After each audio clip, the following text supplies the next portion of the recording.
Okay, so we're now going to go through Learn Outcome 3, and this is all about sort of data and information, and where we would actually use specific pieces of information and in terms of what context. First one is data versus information. So obviously data is raw, it's unorganised, and there is no sort of meaning to it. It's meaningless basically. So for instance, you might want to say you are a 2. Well, what does that mean? What does that 2 mean? Does 2 mean 1 is the best, or does it mean 10 is the best and 2 is not very good? What does it mean? It means nothing at all. But then information, then data is changed into information, which means it's organised, it's processed, it's structured in a meaningful manner, so we understand. So if we are grading you out of between 1 to 4, and number 1 being amazing and number 4 being rubbish, then 2 is actually okay. Yeah, you're obviously not 3 or 4, you're just okay. Yeah. Next one is categories of information, and this is for individuals. And these are going to be stuff like communication, education and training, entertainment, planning, financial, research and location dependent. So the first one that we're going to go through is going to be communication, and this is basically text messages, emails, WhatsApps, all these kind of things. This gives us the ability to talk to each other across a wide area. So you can text people from all across the world. You can message people if they are at a specific site, working at a different area. You might want to explain something like, you might want to post images of where you are, what you're doing, all these kind of things. That's just basically the communication part. The next one is education training. This is you storing data and sharing data with individuals regarding their, so I've just got there in terms of schools, giving them data in terms of what they've got and how it marries up with their own grades compared to each other's. Or might want to talk about, well, this term I was grade 4, last term I was grade 4, but this term grade 5. That means I've improved. So again, it means something because we can compare it to previous data. Next one is entertainment. So we can compare different reviews from different people. For instance, if we were to use movies, or we can compare if we were using cars. For instance, we could see different reviews for different cars and see which one we're going to use and why. Next one is planning.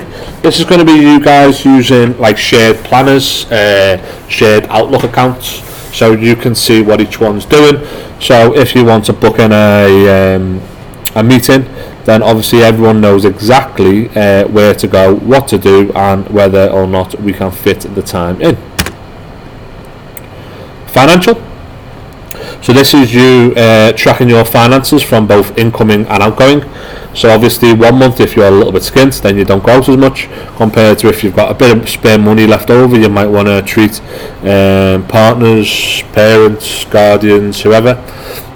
So again, that is basically part of the financial, and that's obviously classed as classified and private information. Research can be done if you say want to go on holiday, for instance, and you want to check out a TripAdvisor report. So you might want to see what actually is going on that specific holiday. You might want to see about a specific restaurant. You might want to see about a specific personal review on a song or an album or something like that. Again, that's your research for you to find out, so you can purchase something after that. And last one, location dependent. Quite simply, if you think of Just Eat, where you can track your track where you live, and you can obviously order a takeaway depending on where you live. And this is location dependent only. So what you can do is you can say, I live in, say, Manchester. I can only see the restaurants in Manchester. There's no point in ordering from a restaurant in Liverpool, because it'll take ages to get there, and therefore it will be cold when you get it. Okay, the next part is going to be category of information, which is going to be for organisations. And this is split up into some categories. First one is a knowledge management and creation. That's basically you creating like knowledge from different companies to see what they're actually doing, what kind of sale they've got on, and how can we compete with them as well. Okay. Marketing, promotion and sales, that's going to be you as a business sharing your data, sharing your offers out with everyone, maybe putting in like a little radio advert or a little television advert, maybe social media advert, and that will then increase sales. Okay.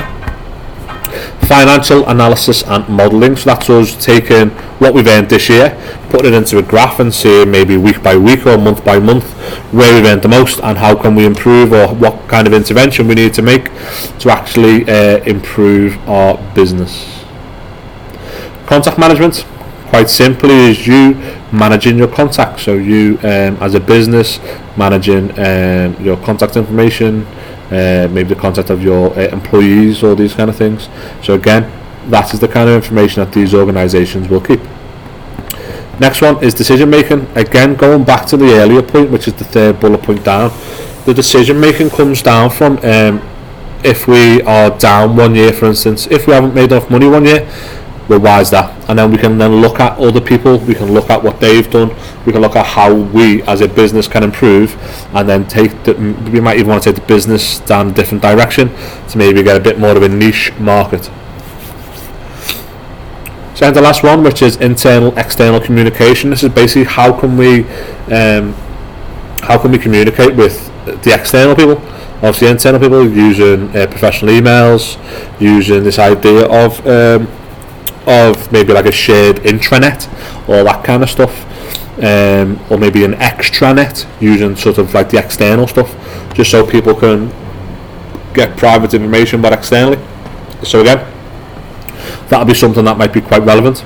And the last one there is big data. So that's basically taking say every transaction that we have done and putting it into a graph and summarising it up, so we as a company and as managers know what we need to do to improve and to get better, and again ultimately make more money.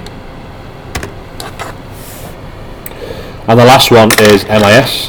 This is basically refers to the software and hardware used by managers. Okay, so MIS, which is management information system, that's stuff like in schools you're going to have SIMs, and that's where basically we keep a load of information so we can keep it safe, secure, encrypted, so nobody can hack it or get at it. Also, if I need to speak to someone's parents, for instance, I just log into SIMS and I can search up any student I teach. Okay, stages of data analysis. There are quite a few stages, as you can see there. So identifying the needs, scope, potential sources, all these kind of things. So we're just going to go each stage one by one and see what each one is. Identifying the needs. So this is basically where, if we are a company and we think I need to look at a specific part of this company that's losing me money, and then you need to look at, well, why do we need that? So say, okay, well, it is costing us a lot of money to have a specific part of the business open.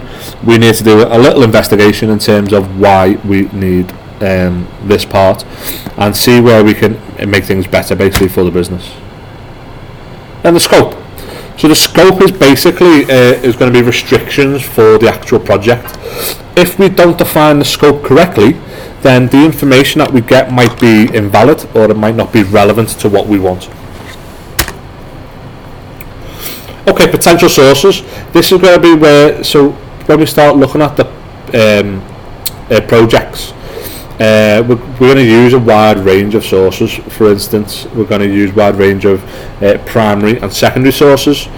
Obviously, when we think of primary sources, they're classed as good sources. So primary sources such as questionnaires, one-to-one interviews, all these kind of things where we have collected them ourselves. Compared to secondary sources where it might be sort of biased opinions off the internet and all these kind of things, books, journals, all this kind of stuff. Again, these are potential sources that we could use to gather information that will help us make decisions basically in our business. The next one is going to be source and select information. That's where we actually gather the information, put it all together, we look at maybe sales figures or maybe some projections that might appear in the coming weeks or months. Then we look at the most appropriate tools. Okay, and there's loads of different tools that you can use. So stuff like, you know, charts, graphs, tables. You might want to maybe do some kind of like written, some kind of written analysis or tool that you might want to use. Then we process it. We'll then process it to make sure that the information is visual, so it's nice and easy to understand. We understand exactly what we're looking at. We can see a summary without traipsing through a load of big data.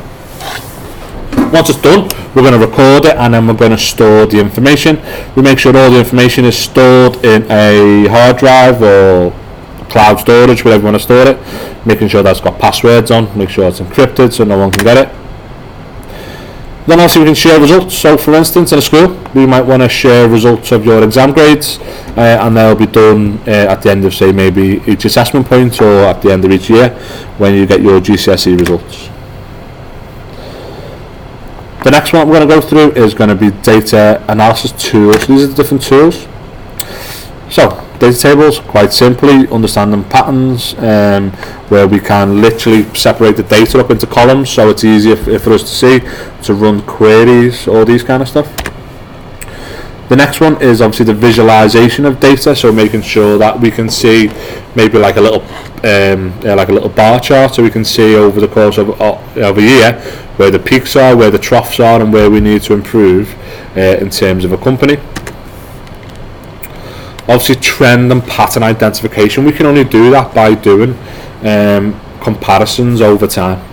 Okay, so when we look at a business, or look at like say any good business, they will see what they've done last year and see how they can get better this year.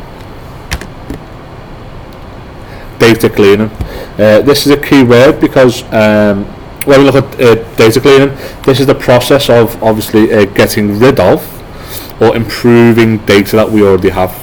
Sometimes we might want to clean it up, so we might want to just get rid of old data that we don't need, or we might want to try and update it, so they were last month's figure, or 2 years ago they were their figures, or we might change them. It's all these kind of stuff that we want to look at. Okay, and then the last one here is going to be a geographic information system, or location mapping. Basically, this is real-time information that we might want to use. So for instance, if you were to book a delivery, and you can actually track to see where where that data is, or where that parcel is, so you can expect when it's going to be at your door. And the last one is information system structures. There's two: open and closed systems. So obviously an open system is something where we can, where it's open to everyone. We can obviously add stuff in. We can change things. We can manipulate things. We can see. Prime example for an open system is stuff like when we want to book flights, we can see what seats are booked out at certain points. It's obviously a good thing. A bad thing though is it's normally over the internet, and therefore will be vulnerable to attackers. Whereas closed systems cannot be used by any other programs, so it's just basically one standalone machine with high level of security, and therefore you can't really hack it. Okay, which is a good thing. Bad thing though is the information is not easily shared between companies, so you can't really both work on the same project or the same information at the same time, so it's pretty closed down like that. Okay, thanks very much for listening.